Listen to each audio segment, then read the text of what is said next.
गॅसवरती कढई गरम झाली की 1 चमचा धने, अर्धा चमचा जिरे, 1 चमचा पांढरे तीळ, दालचिनी, तमालपत्र, चक्रफूल, मोठी वेलची, हिरवी वेलची, लवंग आणि मिरे घालून थोडा वेळ भाजून घ्यायचे.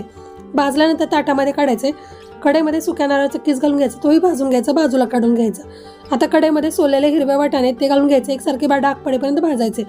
आता तेही बाजूला काढून घ्यायचे. मिक्सरच्या भांड्यामध्ये भाजून घेतलेला मसाला तो घालायचा. लसूण, आलं, मिरची घालून थोडं पाणी घालून बारीक पेस्ट करायची. तांदूळ स्वच्छ धुवून ठेवला. गॅसवरती कुकर गरम झाला की 2 चमचे तेल घालायचं. तेल गरम झालं की जिरे, मोहरी, कांदा, कढीपत्ता, टोमॅटो घालून एकसारखं भाजून घ्यायचं. आता एकसारखं भाजून झालं की यामध्ये भाजून ठेवलेले वाटाणे घालायचे. धने पावडर, लाल तिखट, हळद घालून घ्यायची. एकसारखं मिक्स करायचं. एक हिरवी मिरची घालायची. यामध्ये तयार केलेले वाटाणे ते घालून घ्यायचं. एकसारखं खरपूस तेल सुटेपर्यंत भाजून घ्यायचं. स्वच्छ धुतलेले तांदूळ ते घालून घ्यायचे. गरजेनुसार मीठ घालून घ्यायचं. एकसारखं मसाल्यांमध्ये मिक्स करायचं. आता यामध्ये पाणी घालून घ्यायचं. तांदळाच्या दुप्पट पाणी घालायचं. पाणी घातल्यानंतर हिरवी कोथिंबीर घालायची. झाकण लावून 2 शिट्ट्या करायच्या. गरमागरम